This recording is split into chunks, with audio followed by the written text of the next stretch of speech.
10, 9, 8, 7, 6, 5, 4, 3, 2, 1.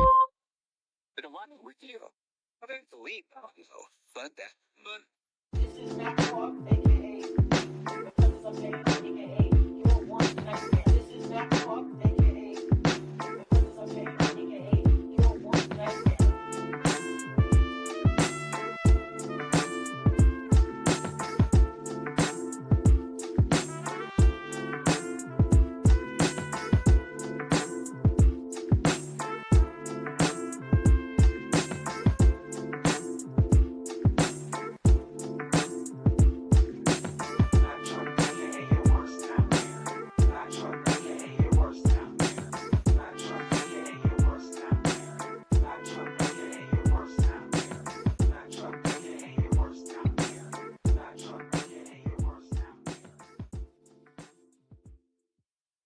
Know what sparks the light in you, then use that light to illuminate the world.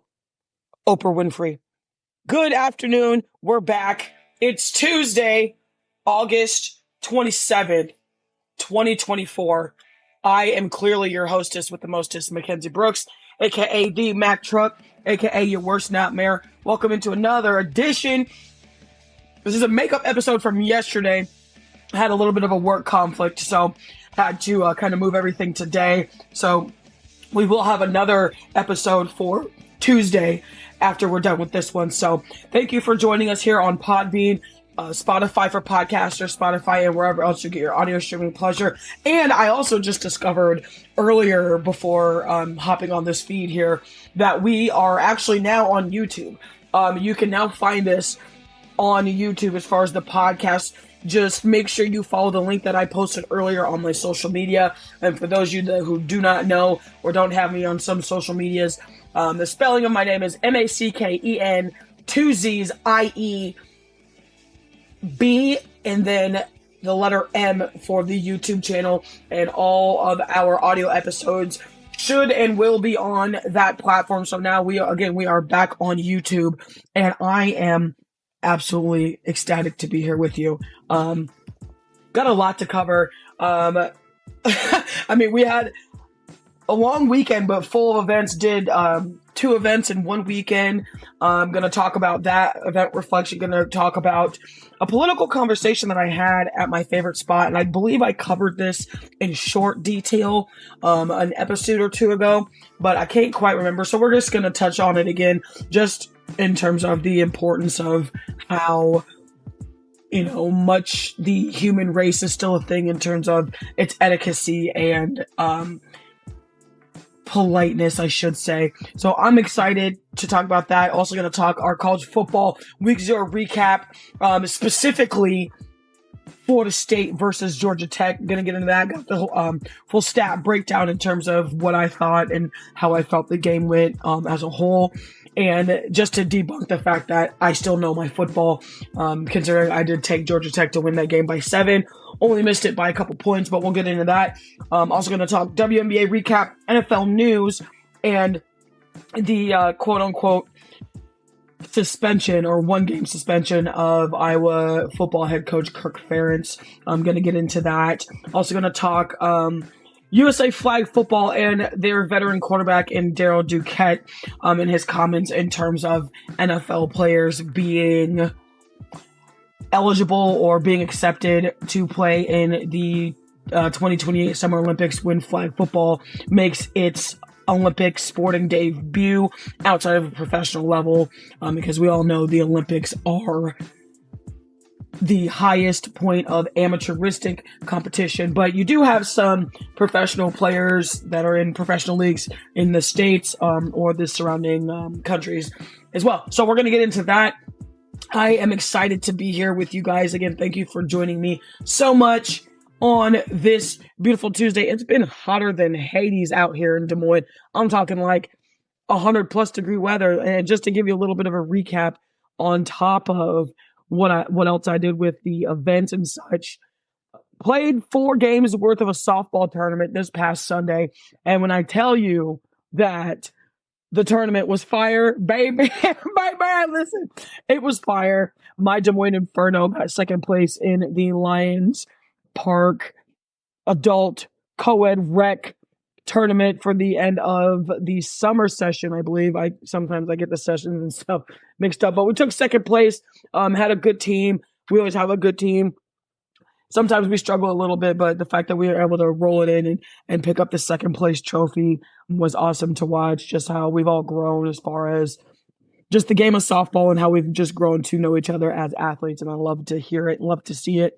This show is brought to you by the Three Man Weave podcast with Caleb and Evan Bradfield and Big D Money himself. You can find them on clips as far as TikTok. You can find them on YouTube, Instagram, Spotify, and Facebook, and wherever else you get your audio and viewing streaming pleasure.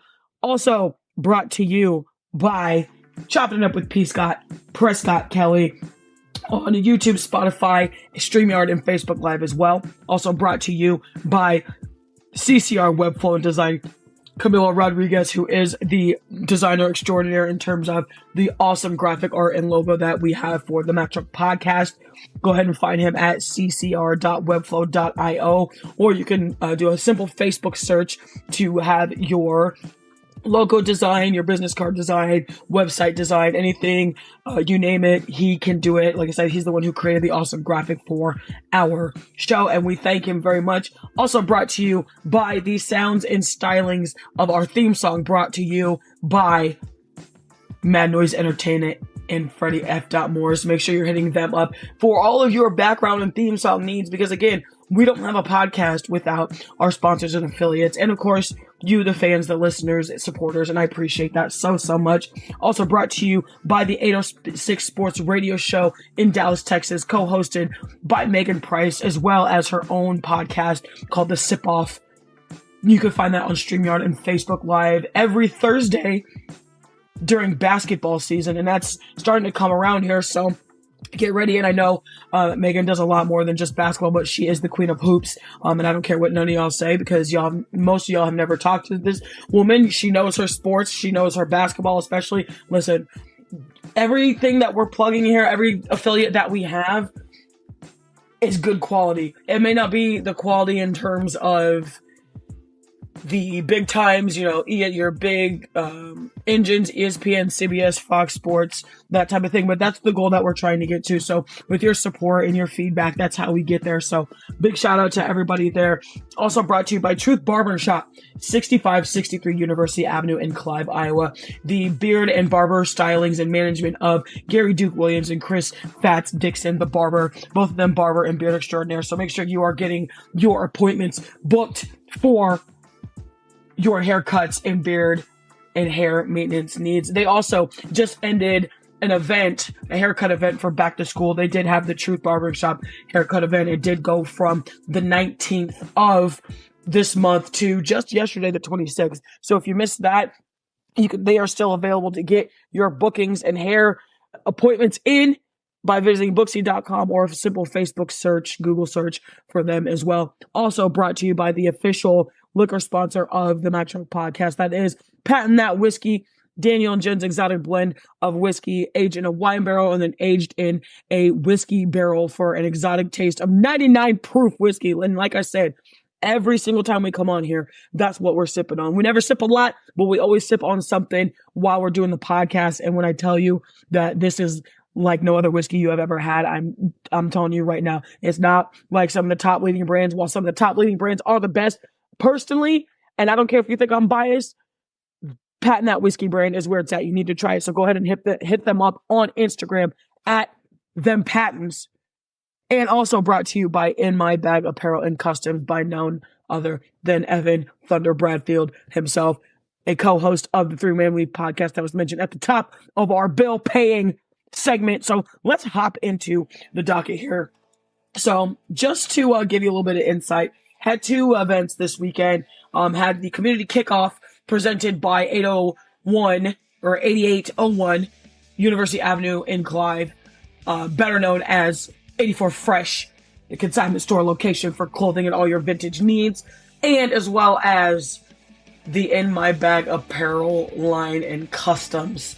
Again, with Evan Thunder Bradfield at the co-host helm of that. Listen, it was the first annual one, and and obviously you're always going to have some kind of faux pas setback, that type of thing. First time trying to do a big project, turned out phenomenally. I had such a good time just seeing and meeting a bunch of people. I'm talking to a couple brands, and big shout out. Listen, I don't know how many times I can just shout just these two small companies alone out, but big shout out to Portraits by Mallory. Okay, so she was there doing small portraits for just about $15 or so on these cute little cards, and the portrait that she made of myself and Evan were phenomenal, and we almost look like twins. And I mean, if you've ever seen the both of us out in public together or just seen us in general, we could pass for siblings. Like we could pass for siblings outside of Evan's actual sibling, that is Caleb the bully, CB the bully Bradfield. So we have the same look, have the same hair, wear the same glasses, but they did tremendous work. So big shout out to Mallory, and big shout out to Tony and Maria Wynn of 24 Black Sheep. Man, I had such a good conversation with Maria before I met her husband, Tony, who was one of the creators of this 24 Black Sheep line. And her and I ironically were talking about podcasts, and I told her about mine and that I was part of the media here, or at the time for the event. And I got her hooked up, so I'm excited. I'm hoping that she gives it a listen. So Tony and Maria, if you're listening to this, big shout out to, again, Portraits by Mallory. Big shout out to Mr. Savelli of 84 Fresh. And obviously big shout out to Evan Thunder Bradfield for both of them putting on this great event. It was fun. I mean, we had bounce houses for the kids. There was all kinds of exhibits, small businesses. It was an outdoor and indoor event. And big shout out to all the vendors that were inside. I know that was a little hard being inside with the heat and lots of the customers and crowd being outside, but we had a good crowd for the very first event. Like, we crushed it. Like, as far as viewability, ease of access, things like that, like we killed it. And I can't wait till the next one, frankly. And I think the next one's going to be bigger and better. So like I said, if you were there, glad you came out. Glad I got to meet a couple people, got to, give some insights as far as how I feel about podcasting and all that fun stuff. So big shout out to everybody that was a part of that. Big shout out to the people who came out and supported. Obviously, look to another one, because I don't see why we don't do another one, right around this time next year for the next school season. And this was just something to kind of end summer vacation while schools and colleges and such are getting back in the swing for the 2024-2025 school year in terms of academics and athletics, things of that nature. It was a great time. Listen, I'm still ranting and raving about it. Switching gears, but still staying on the same topic in terms of our event recap here on the MackTruck Podcast.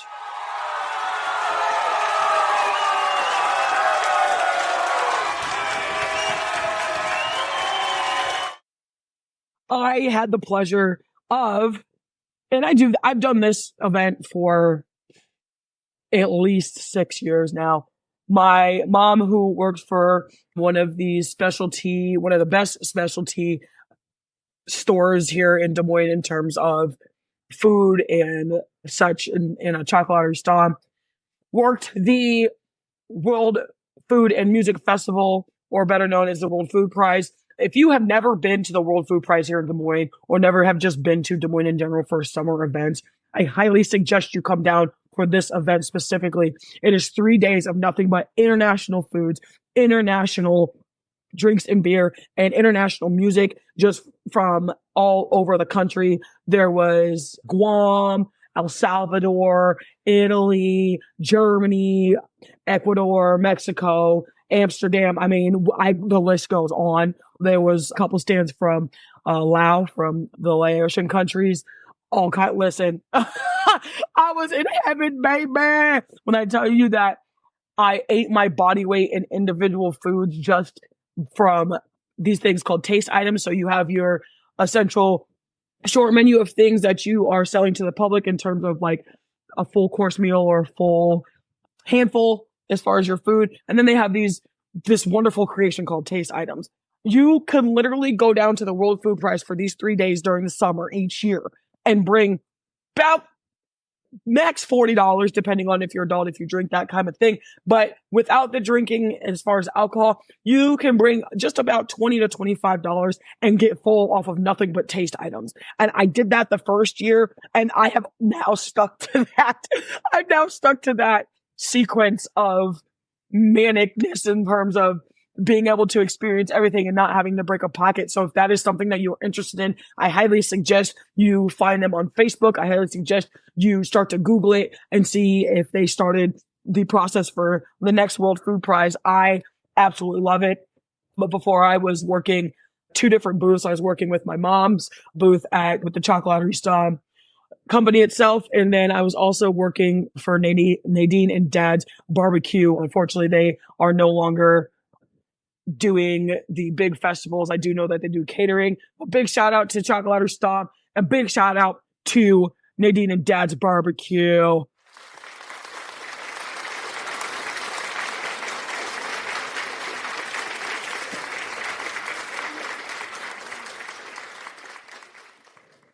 And, I always love summer in Des Moines. If there's anything that I love more than sports, it's just seeing the fact that my city has so much going on during the summer. Everybody always seems to think that, oh, you live in Des Moines, Iowa, which is the smack dab in the middle of the country. And people just think it's all cornfields and boring stuff. And I'm just like, come down here for a weekend during the spring and summer. There's so much to do. There's Jasper Winery. There's always small events going on at Gateway Park, which is where the World Food Prize was held. Always some kind of event, whether it's in the core of central Des Moines or some of the suburbs on the outskirts, always something happening, always something to do, especially like in this latter half of the summer in terms of our nice weather and consistency. I mean, 2 weeks ago we had the state fair. This week we had the World Food Prize, and I also forgot to mention Ingersoll Live, which is its own festival of sorts. So we had that, had the community kickback, had everything else, the haircut event from the Truth Barbering Shop. Like I said, there's just so much that's always happening during the summer. And that's what I really love.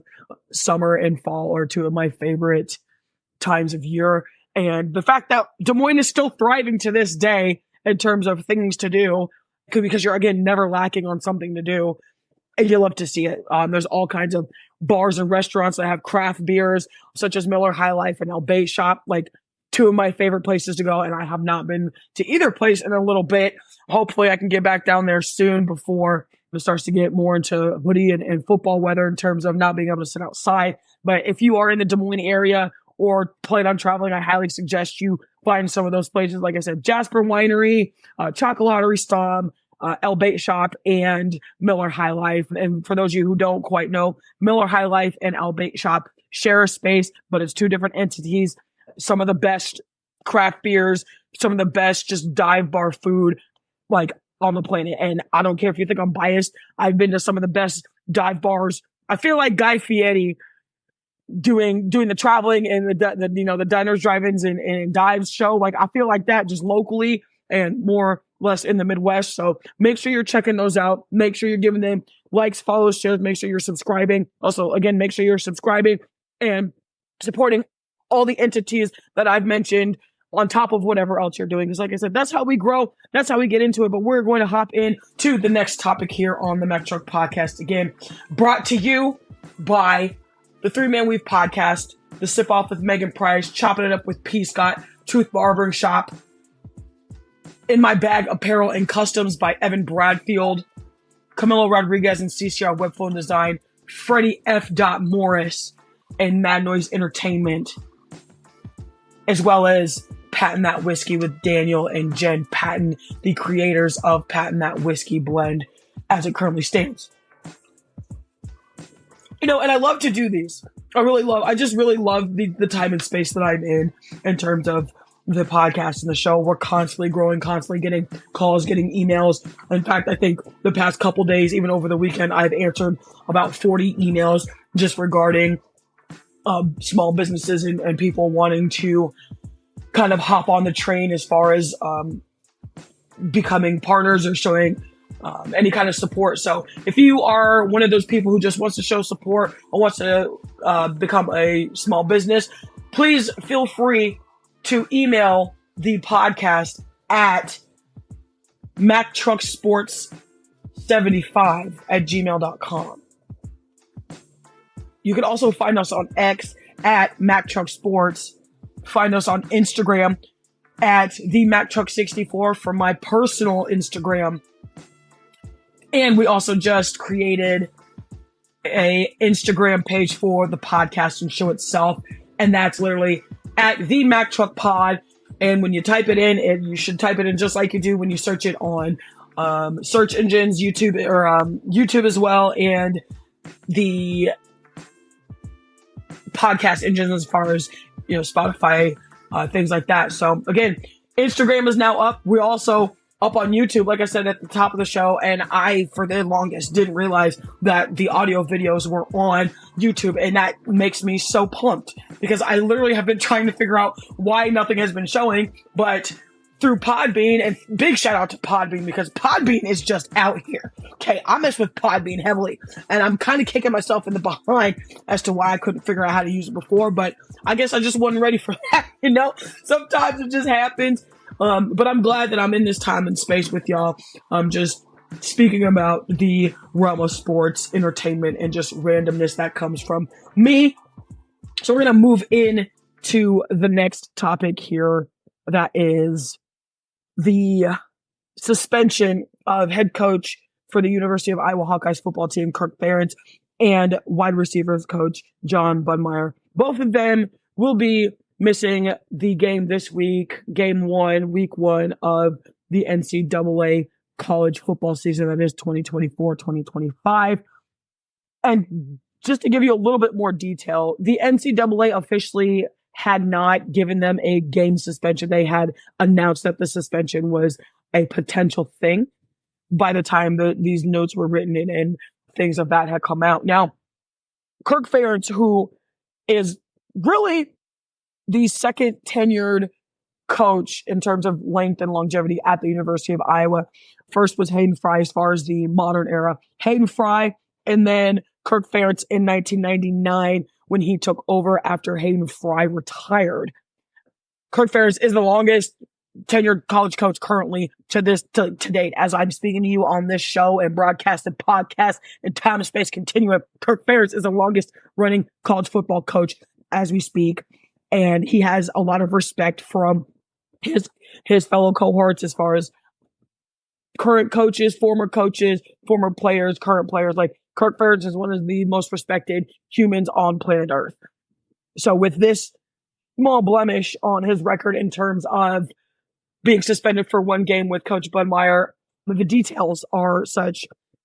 In a nutshell, they had a little bit too early of contact with now starting week one quarterback in Cade McNamara in 2022, and this is what I don't understand is it's 2024. Cade McNamara is a graduate senior, had some issues as far as like injury, staying healthy last year. And it's not like, it's not to say Cade McNamara is not a good quarterback. It's not to say he's ineffective. He just didn't get to play the entire first season due to injury. And I feel like this would be a bigger issue if Cade McNamara was just ripping folks apart last season. Like, it would be different if Iowa beat Michigan last year in the Big Ten championship, that type of thing. But that's just not how the cookie crumbled. Essentially, it was, like I said, early contact with Cade McNamara in 2022. Cade McNamara committed to the University of Iowa just 3 days after hitting the transfer portal. And for whatever reason, the NCAA thought it was a little suspicious, and rightfully so.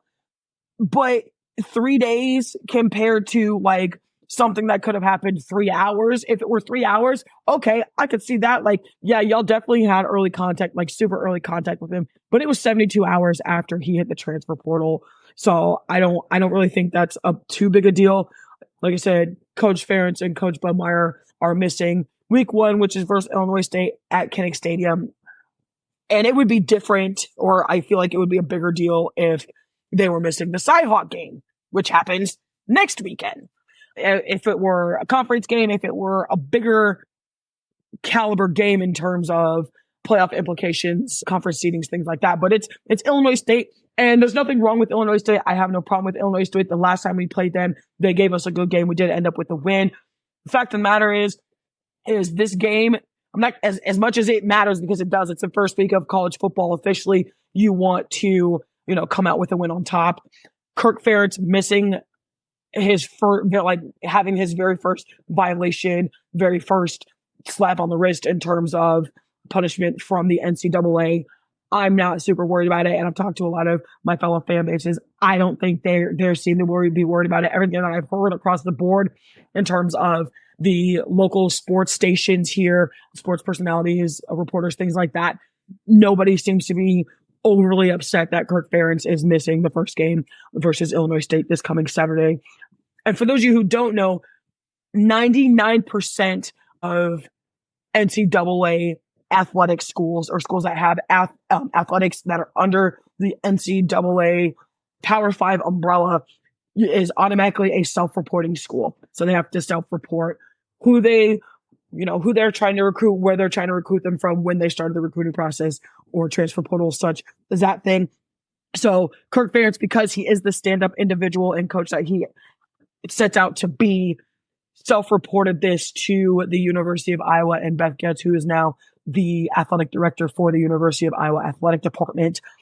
And in a quote in a press conference late last week, Kirk Ferentz, and before I read this quote, there's two different quotes. The one that really hits home with me is going to be the second one. So the first one goes, quote, "I frequently tell our players to abide by the rules, and in this instance, I did not." End quote. Quote, "In the 26 years as a head coach at Iowa and the more than 4 decades as a coach, this is my first potential level 2 NCAA infraction. I made a mistake and would like to apologize to our players, university leadership, and our Hawkeye football fans. I know Coach Bud Meyer echoes those same sentiments." End quote. And people are going to be like, oh, he has to say that, he's in front of the camera, it's fluffer. If people pay attention to schools and coaches and teams outside of their respective school and conference and team and such, anybody that knows college football, or that knows how the University of Iowa athletic program in general is, they're always on top of it, always self-reporting, always truthful, always abiding by the rules. And that's not to say anybody else has. I'm just speaking about the University of Iowa specifically. Specifically, that's all I am talking about in terms of the football program. Kirk Ferentz has always been a stand-up individual. I met him a couple times in high school, going to some of the games. I met him when I went there for my first year or two. The stand-up individual. A stand-up individual. And the fact that he is holding it, publicly is holding himself accountable, didn't try to avoid it, didn't try to do too much as far as, jumping in and all the hoops, trying to avoid questions, comments, things of that nature. The fact that he stood on business and is holding himself accountable, especially because he tells his players the exact same thing as I just quoted, coming from him, coming from the horse's mouth, is phenomenal. Like I said, a slap on the wrist, level 2 infraction. I do believe that they were just going to fine him, but with the self-reporting, he self-reported it. Him and Coach Bud Meyer, again, are out for this weekend's game versus Illinois State at Kinnick Stadium. And I'll tell you this right now, I also think that with the technology and just the way that we are in 2024, as far as this current century that we're in, I don't think there's going to be a way that he doesn't, end up obviously watching the game, looking at the game. I don't quite know how game suspensions work. I know on some levels you can't have any contact with your team. I know on some levels you just can't be on the sidelines or in the vicinity of your team until said suspension is up. I'm not quite sure which side of the scale in terms of the game suspension qualifications fall under, but either way, Coach Bud Meyer, Coach Kirk Ferentz are not going to be in attendance for this first game. And I'm honestly interested to see how this kind of lines up. I'm interested to see what the Hawks do or how the Hawks fare without having their head coach, because this is like I said, this is the first time that Kirk Ferentz has had any kind of infraction, any kind of violation, any kind of anything come down from the NCAA. And I'll just tell you that right now. First time that this has happened in his entire long tenured career. And frankly, if you can go almost 4 decades as a coach and 26 years at the same school without an issue, an infraction, that's work. Like, everybody deserves a second chance. And this isn't something where, he messed up, and it's not like the unfortunate scandal that's happening at the University of Michigan right now, but it is a mistake. It is a little bit of an infraction, a little, just a little bit too early contact. And depending on what the transfer portal rules are, and I don't quite have those right in front of me right now, but depending on those stipulations in terms of when you can and can't contact somebody going into the transfer portal or once it opens, that type of thing, I feel like it could have been teetered one way or the other, depending on those rules and regulations as far as the stipulations for the transfer portal. Now, the last time the Iowa Hawkeyes did not have their head coach on the sideline, whether Hayden Fry era or Kirk Ferentz era, I believe was November of 1979. And I believe Kirk was playing at that time. Don't quote me. It's going a little bit far back in my head in terms of like current memory. I'm only 32 years old. There was always so much Hawkeye football that I know in store or that I can physically remember. Obviously, I wasn't around in 1979, but I did hear that stat on one of our local shows called The Drive on KXNO, 106.3 KXNO. And I was really surprised. I'm like, that is a long time to not have your head coach, like to have your head coach missing a game from 1979 to 2024. That's a journey. And just big shout out to the University of Iowa and how they've handled this entire thing. Obviously, because the caliber of football that Iowa is known for in terms of running the ball down your throat and hard-nosed defense. It's just the fact, it just goes to show you that it's still a stand-up program. It's not any implication of, any other further things, even outside of the betting scandal that had happened just a little bit this time last year with Noah Shannon and some of the players from Iowa State that essentially got reinstated into the college program but did not get to play a single game. So that's neither here nor there. But we are moving on into the next thing on our docket here on the MackTruck Podcast. And like I said, we got a little bit of a short docket, but a lot to talk about. I mean, we already are almost 35 minutes into the broadcast, and I feel like we haven't even covered half of it, but we literally are halfway through the docket. So like I said, I appreciate you guys tuning in, constantly asking me questions, giving me feedback, giving me topics to talk about. I really appreciate it, because sometimes trying to, be in a spot and occupy space where there's already big time people getting paid for this, already, big time amateurs, elite amateurs, whatever you want to call it, starting to find their national footing when it comes to this. I appreciate it. Like I said, that's the goal, is to try to get this on a bigger scale, be able to monetize and turn it into a big business. But right now we're still at level 1, and that's okay. You can't go anywhere until you hit the next step. And we're starting to hit that next step. Like I said, we're now, like I said, we're on YouTube, on Podbean with the live and the recorded. We're also guests on other podcasts. And also, just a quick kind of laundry note, myself and Evan Bradfield with his podcast, and really this was his idea. We have a huge fantasy football group for NFL this season. It's called the Clash of Pod Hosts, and I am freaking excited. I am ecstatic. Like, I used to hate fantasy because I'm like, why do fantasy when I play, play the sport? Like, and even still playing football and now being like heavily into fantasy, man, I was missing so much these past couple of years. I kept telling people, no, I don't want to do fantasy. I don't want to do fantasy. Never again will I tell somebody no unless I just truly don't have time to do it. But if you're into fantasy football or fantasy sports, I highly suggest you get into it. I do it for the fun. I don't do the gambling thing. Like, we have a pot or a pool that we've all donated to or will be donating to for the championship at the end of the season or end of fantasy season. But other than that, if you are one of those betting fantasy sports, please do it responsibly. If you need help, make sure you find your local 1-800 number to help as far as gambling addiction, things like that. I'm here for it. I am here for it. But we are moving into the next topic, that is the political conversation that I had at one of my favorite spots here in Des Moines.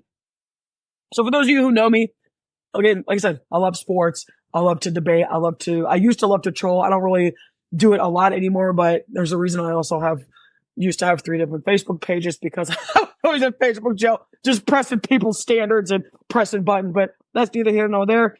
But some of this, as far as what I just said, trolling has stemmed from one of my favorite spots to go in Des Moines. That is Game Day Bar, Grill, and Sports Restaurant in the Merle Hay Mall. If you've never been to the Merle Hay Mall or don't know where the Merle Hay Mall is, it's literally 3800 Merle Hay Road in the very back of the mall. If you know where Flicks Brewhouse movie theater is, then you know exactly where Game Day is, because it is literally right next to it on the outside.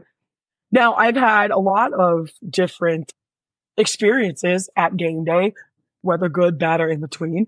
This one, to just last week, because we are recapping just a little bit from a couple of days last week. Furthermore, I and my partner went into Game Day per normal, like we do once or twice a week. We used to be there all the time, obviously, during basketball, college basketball season, college football season, NFL season, things like that. When the sports are heavy and you want to watch multiple things, you go to your local bar, your favorite spot. That's our favorite spot. It's literally 5 minutes from up the street from our house. Jeez, we're on Tuesday, so I apologize. Either way, so we go up there right around. They have happy hour from 3 to 6 and 9 to close. About 6 days a week, 5 days a week. So we normally try to go up there during happy hour, get your good appetizers, half price appetizers, half price adult beverages, things like that. So we go up there, hang out, got our normal, we go there so much that we have normal spots and we get offended with other people being our spots. Like, that's how much we love that place, type of thing. So either way, so we both walk in there. I go to the bathroom and I come out of the bathroom and I'm like walking back towards the front part of the bar where we normally sit and congregate with friends and such. And there were 3 gentlemen on the corner of the bar having a political conversation. Now, it wasn't a debate, rather. There was no name calling, arguing, things of that nature. And frankly, and anybody that knows me, I try my very damnedest to stay away from politics on any side, on one side or the other. I am not, my thing is sports. I'm not huge into political conversations, debates, the whole nine. I just, and that's okay. That's not my thing. Furthermore, these 3 gentlemen, all of different creeds and such, were having a conversation about specifically, hopefully, as far as how I see some things, because I don't really see anybody else taking this position as far as the Democratic side for candidacy in terms of who they're going to pick. So when I say hopefully, I'm thinking in terms of, because I don't think there is another candidate. Furthermore, they were talking about Kamala Harris. And I sat down, and one of the patrons who was in this conversation, I've gotten to know this person a little bit just over time, seeing him come in the bar, we'll talk about sports, that type of thing. So he asked me, he goes, "Mac, you're intelligent. I want your opinion." And I'm sitting here thinking to myself, anybody that calls me out and says that I'm intelligent must not really know me, because I don't really think I'm that smart, but that's neither here nor there. So I said, okay, what's the topic? What are we conversing about? And he said, politics. And I'm like, oh man, and I'm like, okay, I don't know if I'm really the right person to be joining this conversation. Furthermore, I was asked the question how I felt about one of the questions was, is it true that women react off of emotions rather than logic? And I sat there and thought about it for a second, rather than just spewing off something, because I didn't want to be uncomfortable. I didn't want to turn it into something that it wasn't. So I thought about it. I said, the answer to your question, coming from a younger adult female's point of view, is yes and no. Yes, because women are emotional individuals, but no, because you can't group all women in the same umbrella. I said it's no different from a male. Males are also known to react off of emotions or how they're feeling rather than logic. And sometimes, depending on the situation, it's hard to really figure out like, okay, did they react because of something that was said or that was done to them? Or did they react because they truly have thought about it before or thought about it in that instance, depending on the time space continuum and situation. So he was like, okay, that makes sense. You're right. I want a female's perspective. I said, okay. So then the first question he actually asked me was, do I think that Kamala Harris is playing into the crowd in terms of the Black community and the AKAs? And I said, well, yeah. I mean, and as she should, because if she sees them as a supporter of what she's doing, she's going to play into it. And then I said, it's not any different from any other presidential candidate doing the exact same thing. For example, the MAGA crowd, the Trump supporters, that is the exact equivalent, just on the other side of the political scale when it comes to playing into your crowd and getting into your supporters. There's nothing wrong with playing into your crowd. If the Black community, in an instance when we're talking about Kamala Harris, if the Black community, if 97% of people in the Black community say, oh, I am with her, she represents everything that I believe, that type of thing, obviously, to make sure that she has them on board as far as her support votes, things like that, she's going to play into it. Again, just like the MAGA crowd, Donald Trump, and things like that. It's the exact same thing. If that crowd of people state or fully believe that how Donald Trump aligns, how he handles things like that align with their beliefs, that is exactly what he's going to do to make sure that he has their support. So it's the same on both sides. And personally, I thought I was going to get a lot of flack for that. And all three gentlemen that were a part of this conversation, one who I never interacted with before, one who I had moderately interacted with, and another individual that I had interacted with during college basketball season of this year. And that's another funny story for another day. But all three were like, well, you know what? That's actually really true, because when you think about it, it's not different than an athlete, supporting somebody that's wearing their jersey, or a musician that's, signing an autograph for a fan that's got, their albums tattooed on them, and, or comes with a sign or reaches out to them on social media. It's the exact same thing. But my question is why are people so focused on the crowd that Kamala Harris is playing into, but they weren't saying anything about George W. Bush, Bill Clinton, Barack Obama for the first term, and Donald Trump?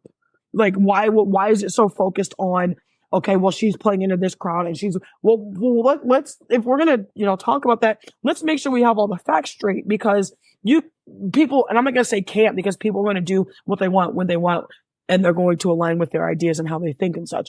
But people should not be able to say, okay, this batch of hoopla or whatever it is over here on this side is wrong, when something that they may align with or agree with is doing the exact same damn thing. Like, it makes no sense to me whatsoever. Like, and it's not just, and I'm only using the political part of this segment as far as like, just for those examples. Like, obviously there are better examples, but I'm specifically using this topic. Like, we can't sit here and say that it's a bad thing if Kamala Harris is playing into her crowd of people and supporters that are publicly stating that they support her, when Donald Trump has done the exact same thing as far as play into his supporters and, get his people and contingents involved. It's the exact same damn thing, just on two different sides of the scale.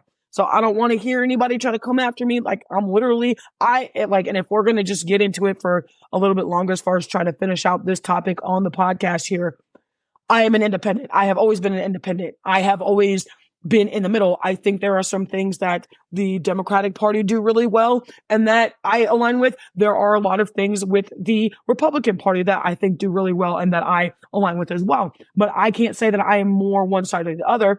And the other thing for me is that I think it's interesting that people will automatically try to pin you as, oh, you're a Democrat or you're Republican or I've heard a lot of this lately, just not towards myself, but towards other like similar minded people that don't align one way or the other, that, oh, you're an independent, so you don't matter, and you don't vote, so you don't matter.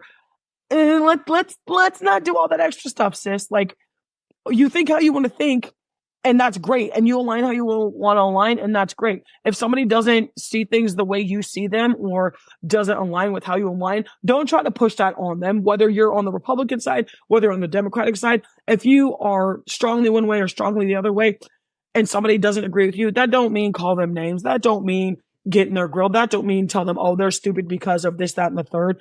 Like, let's be adults with this. And as far as going back to the topic with the conversation at game day, nothing like that happened. It was a healthy conversation. It was honestly really refreshing to be a part of that and be asked like, hey, Mac, I want your opinion. And the fact that somebody called me intelligent, I said, y'all must not know me. But just kind of going back to this wrap up of this topic here, I think we get into a habit of, okay, because when we're still just using the realm of politics here,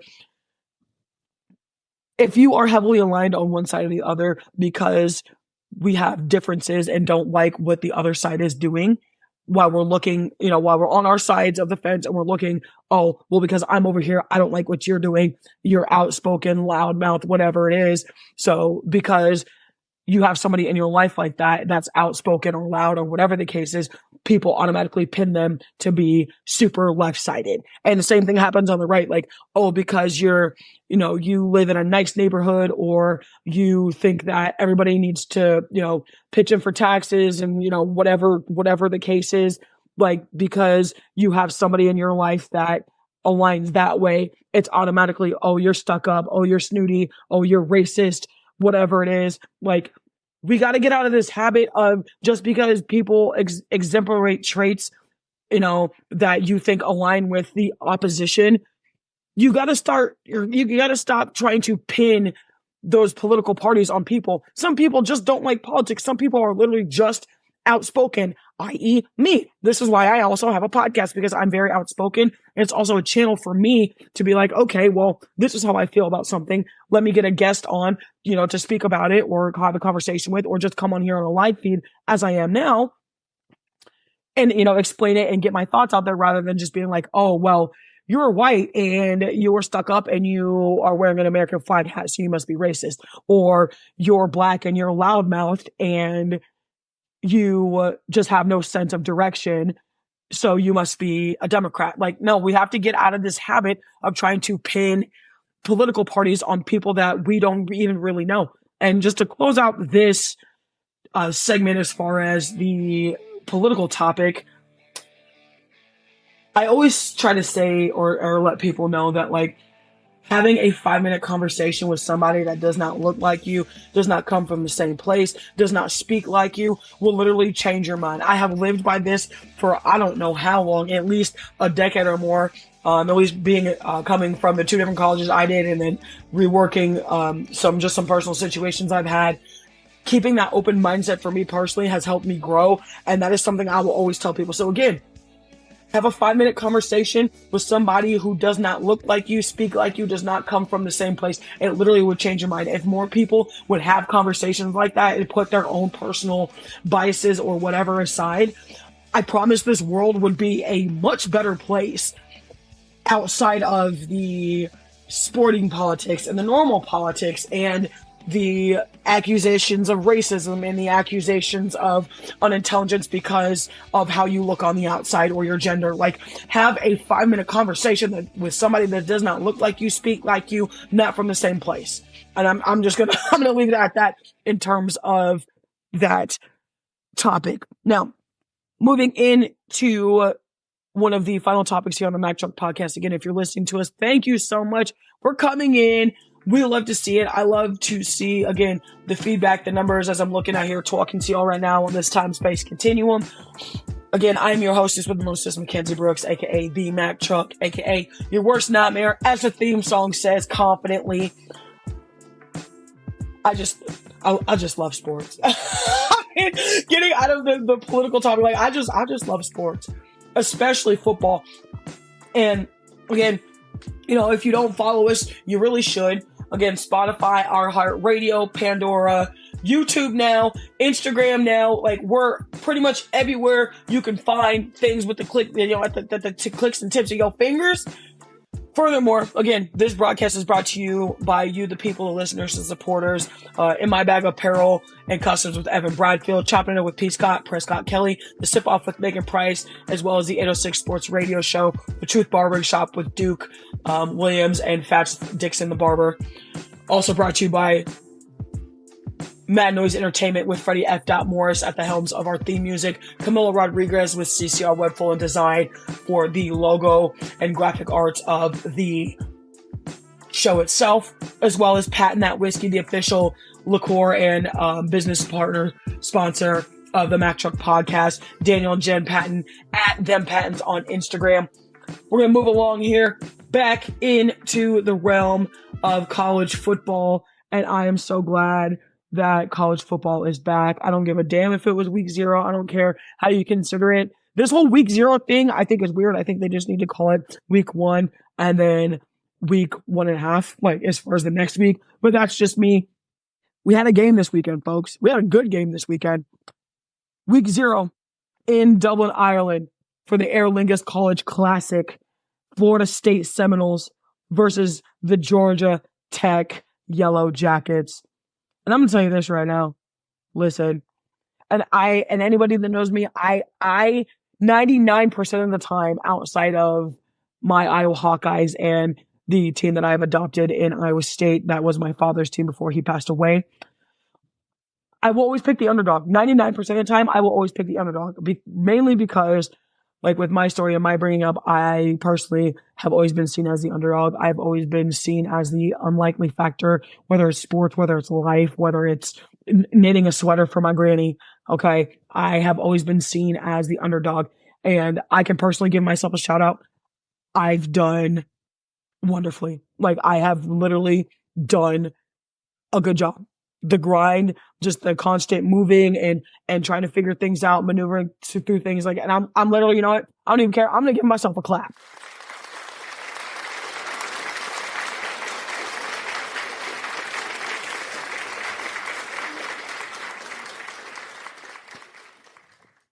And I can literally say that in confidence because it's taken me a long time to get there, just like these two football teams in Florida State and Georgia Tech. Now, coming into this game, Florida State Seminoles, who had lost 12 people to the NFL draft, including Jordan Travis, their star quarterback, who took them to 13-0 last year before the gruesome leg injury. Florida State was favored by, at the top of last week, they were favored by just about 12 points. On Friday night, last Friday night, going into Saturday's game that was at 11 a.m. this past weekend, they were 11-point favorites, which means somebody bet on Georgia Tech to be as the underdog to beat Florida State. Now, I took Georgia Tech by 7. Georgia Tech won 24-21. I was off by the points by a little bit, but I was correct overall in terms of them winning. And the only reason I picked Georgia Tech to win this game specifically is because they literally were returning almost everybody, including Jamal Haynes, who had 11 carries for 75 yards and 2 touchdowns. Haynes King, who went 11 for 16 and 146 yards passing, including just about 30 to 45-ish yards of rushing alone. And Haynes King is 6'2" and 215, 220. And he's fast. That's the difference between him and DJU, starting quarterback, transfer from Oklahoma State for the Florida State Seminoles now, is Haynes King is a true dual threat quarterback. DJU does not like to move around a lot. He can make plays with his legs, but would much rather stand in the pocket or move just a little bit left or right and throw darts. Unfortunately, throwing darts doesn't always get you the win. And to just kind of put this game into perspective for those of you who either didn't watch the game, didn't get to see it, don't really follow the realm of college football in its earliest as far as the season is concerned, The Florida State Seminoles are stacked and have been stacked. Again, lost a couple players to the NFL draft from this past draft season with Caleb Williams, Jordan Travis, Roma Dunze, Bo Nix in that draft class, Jaden Daniels. Lost a lot of talent, but retained a lot of talent in terms of the upperclassmen or underclassmen rather, moving into their next years of studentship and athleticism, things like that. DJU, goes 19 for 27, 193 yards. Riddell Williams transfer from Alabama, 12 carries, 38 yards, 1 touchdown. Ja'Kai Douglas, 4 receptions for 55 yards. And as far as the other side, with Malik Rutherford for 4 receptions for 66 yards. This game was literally one of the best games or best ways to start out the calendar year of college football. It was back and forth. At the very beginning of the game, both teams did not look great. I had people on my Facebook telling me that, DJU is making Georgia Tech look one-dimensional and all this. I'm sitting here like, y'all obviously don't watch enough football to know that every first game of the season, there's going to be bumps and bruises within the first 2 quarters. In fact, the first half, to be more specific. Always going to be bumps and bruises. Always going to be people still trying to get the camp rust and just the fact that we haven't had an actual full live game that meant something in 5, 6, 7 months. So there's always going to be, I call it ring rust, being an MMA fighter, being a boxer. I call it ring rust. I also call it gridiron rust because I also play football. Either way, there's going to be rust and dust across the board, no matter how you see it. It just happens. I literally had a dude on my Facebook, and I love this individual to death. They are one of my favorite people when they're not irritating my life.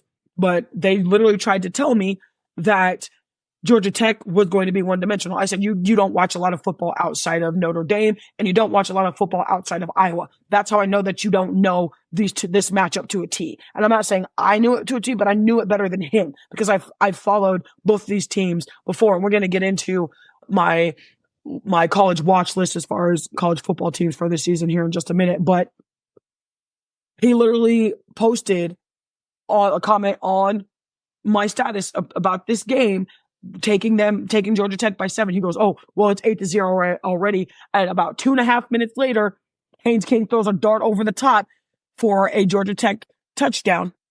And I said, oh, gee, look at that. It's 7-8.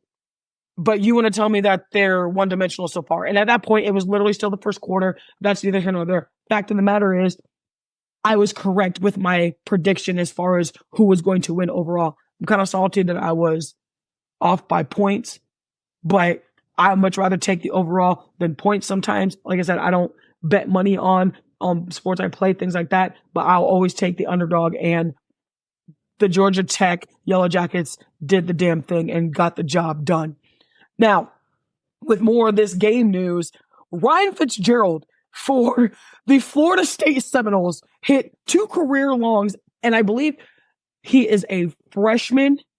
If I remember correctly, I believe Ryan Fitzgerald is a freshman kicker at Florida State. He drills a 59-yarder right before halftime to tie it at 14s even. Then turns around in, I believe, the middle of the third quarter and drills 52 yards. That's work. Listen, that's crazy because you got to have the leg. There's some NFL kickers that can't kick that far, let alone 59 yards at the top of college football season week 0, and you drill 59 yards to tie it up at half. Good job out of you.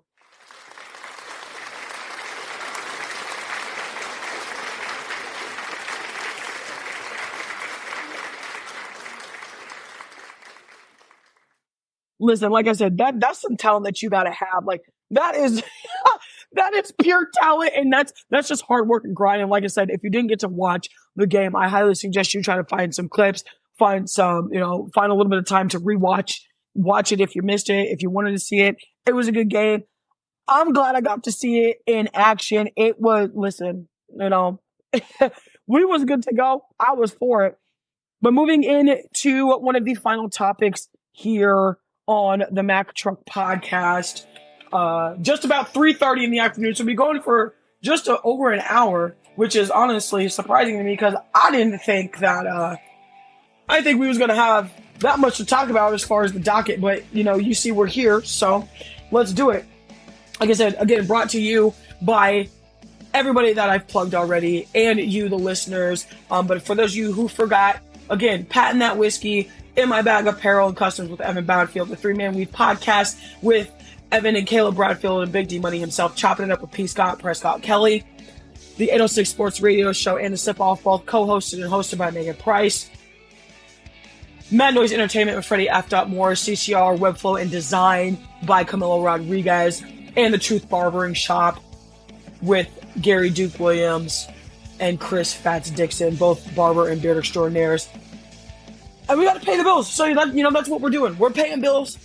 We're keeping our ends of the bargain. And really, I love to do this. I love to plug people. I love to shout them out. Again, huge shout out to 24 Black Sheep with Tony and Maria Wynn. Also, huge shout out to Portraits by Mallory.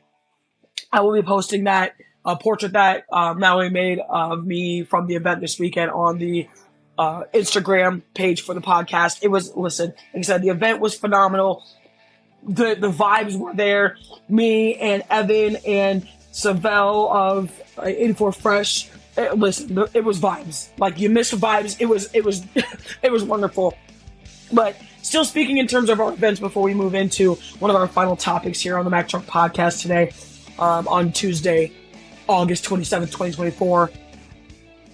In about another week or so, week and a half, myself, as far as Mac and the MackTruck Podcast, Evan Bradfield, and In My Bag Apparel and Customs, and Daniel and Jen Patton with Patent That Whiskey will all be at the second edition of the Sports Card Showcase presented to you by the Card Traffickers Sports Card Corporation. Again, going to be held in the same place as it was in June, 480 Bass Pro Lane Northwest, better known as the Hyatt Place Hotel in Altoona, Iowa.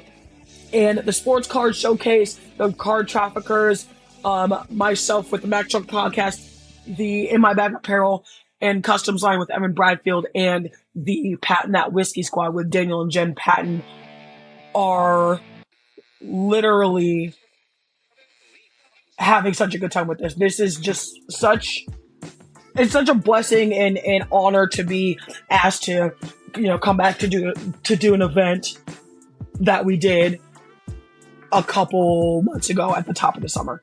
I'm excited for it. This year's dates, September 6th, 3 p.m. to 7 p.m. That is Friday, September 6th and Saturday, September 7th, which is also the Iowa Corn Cyhawk game in Kinnick Stadium. September 7th, that time will be 10 a.m. to 5 and or 6 p.m. Again, depending on traffic. Last time we went to 6 because we had a lot of traffic. We had a couple people come out, see the experience. We got deals from the Burger Shack that's right next door to the hotel. Also, Johnny's Italian Steakhouse is right down there. If you know the Altoona area, you also know that they share a parking lot with the Fairfield. Just make sure you're going into the Hyatt Place Hotel parking lot, which is just literally around the corner in the same parking lot. Also across is the Altoona Outlet Mall. So if you know how to get to the Altoona Outlet Mall, you know where to find us as far as the event and the hotel venue. I can't wait for this. It's going to be sports cards, TCG cards, vintage cards, Pokemon cards. All of the trading and deals and such will be held outside on the promenade, where you will find us as far as the MackTruck Podcast, In My Bag Apparel and Customs, and Patent That Whiskey, all outside on the foyer patio. Come join us for live shows, live takes, whiskey tastings, the In My Bag Apparel line with Evan will have merchandise as well. So again, make sure you're coming to see us. That's again a 480 Bass Pro Lane Northwest at the Hyatt Place Hotel in Altoona, Iowa, September 6th from 3 p.m. to 7 p.m. and September 7th, 10 a.m. to 5 and or 6 p.m. And I'm excited for it. Like, this is, like I said, I love this time of year. I love sports. I love events. But we're moving on into the second to last topic here on the MackTruck Podcast, presented to you by the people. For those of you who, again, follow just the generalized sport of football or the Olympics, you know that the 2028 Olympics are introducing flag football to its realm of sports. For those of you who don't know, this Summer Olympics, as far as the ones that just passed 2 or 3 weeks ago, introduced breakdancing, or breaking as they call it, and they have now taken that out of the bill as far as Olympic events and have put in men's and women's flag football. And it's been a long time coming, because I feel like flag football in general, or football in general, should have been an Olympic sport, but I feel like they would know we as Americans rather, would probably dominate in such a thing. I mean, we already dominate at it, let alone doing it on an international level. I just feel like that would be unfair. Furthermore, Daryl Duquette, who is the current starting quarterback for the Team USA men's flag football, stated in a quote, and I am paraphrasing, but I'm almost positive I got this quote right. And this is the only part of the quote that anybody has listened to. They didn't listen to the back side of it or really anything at the top, and rightfully so. And I'm guilty as charged. This is the only part that I really focused in on, but not for reasons why other people have. At the end of the day, I feel like I'm better than Patrick Mahomes. That is the only thing that anybody has focused on. And I'll tell you why. Obviously, if you watch the NFL, if you know football, or you just are around, you know who Patrick Mahomes is. Patrick Mahomes, 2-time Super Bowl champion, like Billy Goat is what I'm calling him, because he hasn't been quite in the league as long as Tom Brady. Doesn't have as many rings. But fact of the matter is Patrick Mahomes is him when it comes to NFL football. And I'm going to say this, and this is going to be a hot take. I don't give a damn. I think Daryl Duquette is right. I think that Daryl Duquette is right in terms of being better than Patrick Mahomes at flag football, not at football in general. I feel like that's what he could have said. But again, you guys know me. I will never tell somebody what they should or shouldn't have done, or could not have done. If that's how he feels, that's how he feels. But I will agree. I think his knowledge of flag football may be a little bit better. Not much. I personally feel like if some of these NFL players that have showed interest in playing on an Olympic team for 2028 flag football, I think their skills would flip over. And that was one of the other things that he had mentioned, is like the speed of the game is faster. It's different. But he also said that he doesn't think that the skills of NFL players would flip over. And that part I completely disagree with, because outside of not having full equipment, helmet, shoulder pads, rim protectors, pants, the whole like full kit, football, the concept of the sport of football is very similar, and in some cases still the same. With that being said, he said, I don't think that it would be fair for NFL players to get the opportunity to play flag football in the Olympics, because he stated that those of us that have been playing flag football have been playing our lives and our careers to get to this point in terms of being able to represent represent the United States in flag football. And I can't disagree with him a lot. I don't think it's fair to exclude the NFL players, but with him stating that, basically using the same comparison that is used with the NFL as far as athletes and players training all their lives to get a college scholarship out of a big time school and then to get drafted or to get selected by a team in the NFL. It is the exact same concept for them as far as flag football players. And I cannot knock him for that. He is not wrong whatsoever. So what do you guys think? I'm going to leave it there with this open question. Should the NFL players that have shown expression in wanting to play flag football for the 2028 Olympics, do you think that they should be afforded the chance to play? And I want feedback. I'm not going to answer it how I feel across the board as far as just that specific question, but you can leave your answers on the YouTube channel. You can leave them on the Instagram. You can leave them wherever I would probably see them, including Spotify and Spotify for podcasters. So just to end out this segment here on the MackTruck Podcast, should NFL players be granted the chance to play flag football in the 2028 Olympics? That's the question. Leave me the feedback. Let me know what's going on, what you think, how you feel. Moving in to the last topic here on the MackTruck Podcast, WNBA recap. And we got a recap from just the past couple days as far as the weekend, because like I said, we are making up this episode from yesterday. We will have an episode later tonight for Tuesday's episode in addition of the MackTruck Podcast, so stay tuned for that. Obviously, the alert will go out when we are live or when we are recording, so make sure you check into that. I'm excited because the WNBA is back after the Olympic break. It's been good to watch, and it just seems like most of the players in the WNBA are either refreshed or have had a little bit of a break to get their feet back under them. Now, I'm going to start with the Connecticut Sun at the New York Liberty. The Sun get the job done on the road this weekend in New York, 72-64 in favor of the Connecticut Sun. Marina Mabrey, who was traded from the Chicago Sky, technically you would call it midseason because it happened right before the Olympic and All-Star break, drops 15 points, goes 6 for 14 from the field, and goes 100% at 1 for 1 from the free throw line. Brianna Stewart, Big Stewie for the New York Liberty, also drops 15 points, goes 7 for 15 from the field, and goes 100% from the foul line because she did not get fouled, or she was shot at 0 for 0.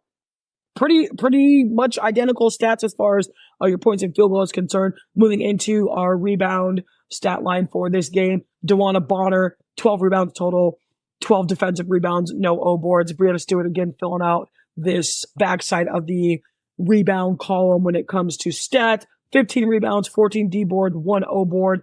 And moving into the final stat line for this specific game, Alyssa Thomas, 8 assists, 3 turnovers, played 29 minutes. Courtney Williams, 5 assists, 4 turnovers, played 29 minutes. And listen, I love me some Courtney Williams. Courtney Williams is her. Man, Courtney Williams is a dog. Oh my gosh. If I literally could just handpick a team of just nothing but shooters and guards, Courtney Williams is like number 3 for me. Obviously, gonna be Caitlin Clark number 1 for me, and or DT, and really Sue Bird. Listen, this we could go on and on with this, so I'm gonna just keep it at that. Fact of the matter is, Courtney Williams is a dog. The Connecticut Sun get it done though, 72-64. Moving into the next game, that is my Indiana Fever, and again, just like I always say, you're gonna win some, you're gonna lose some, and it depends on who comes to play that game. This time when we go to Minnesota, we get scraped by 10.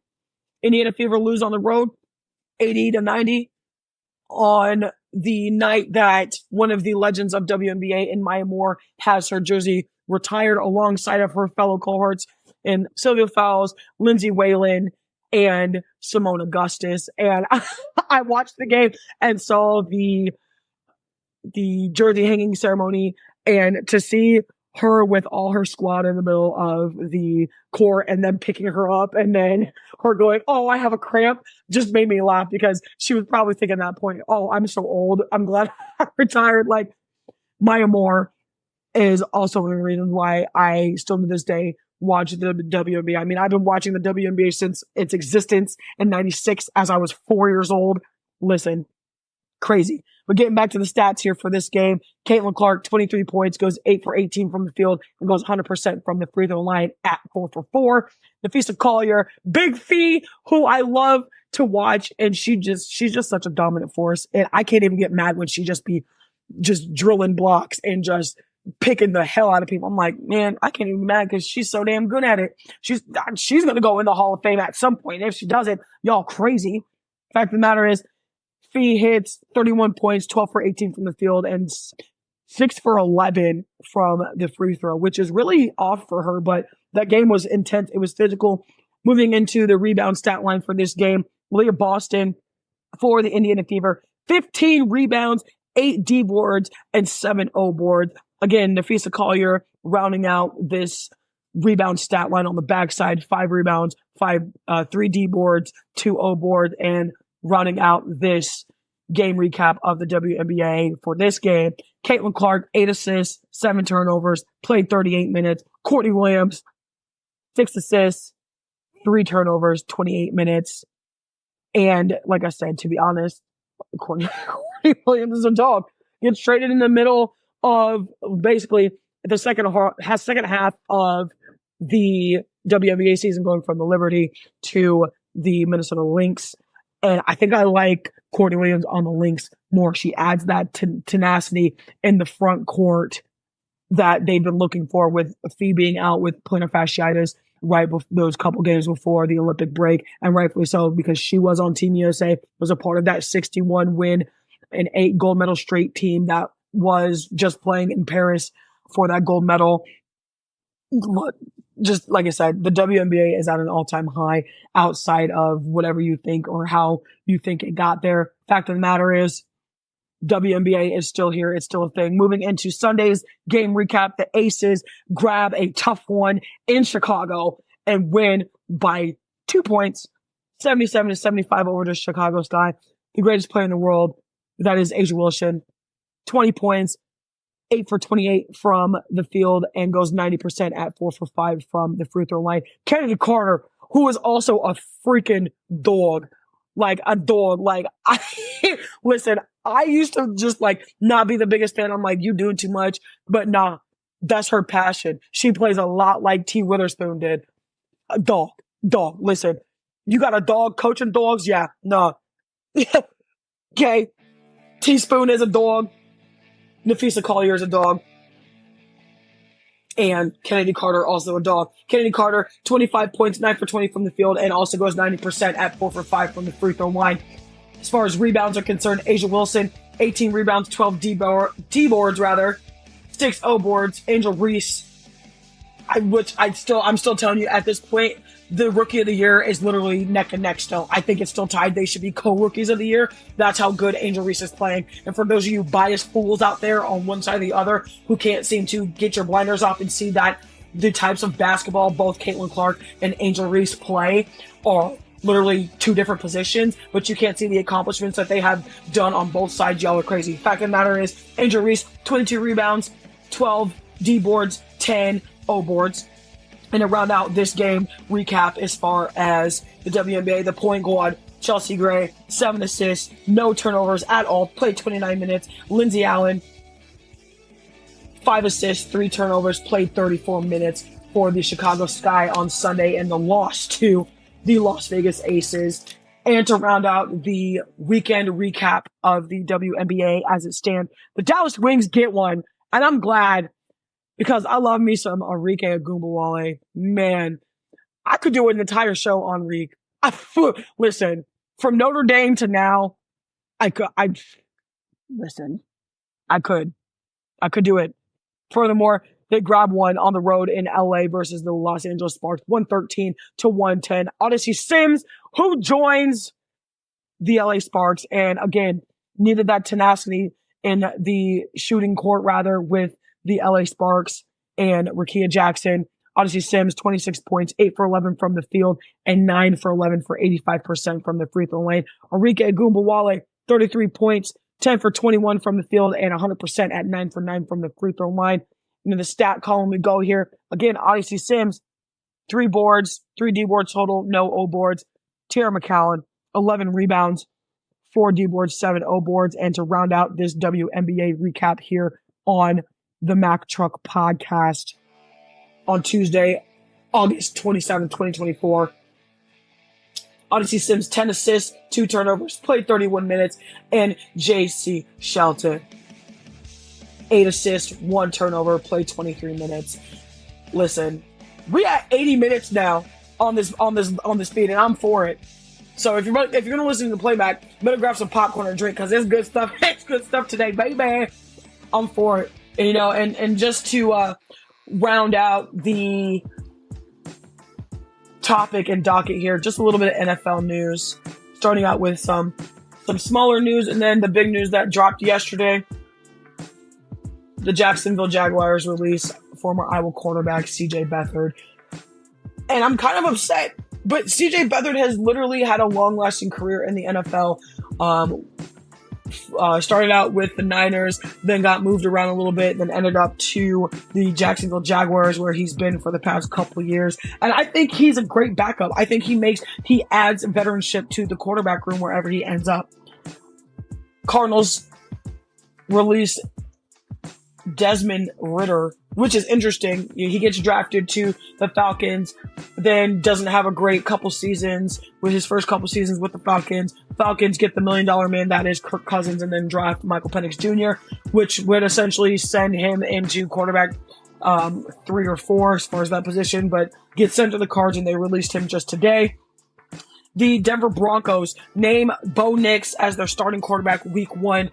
He's the first rookie and one of the youngest to start as a Bronco in week 1 since John Elway.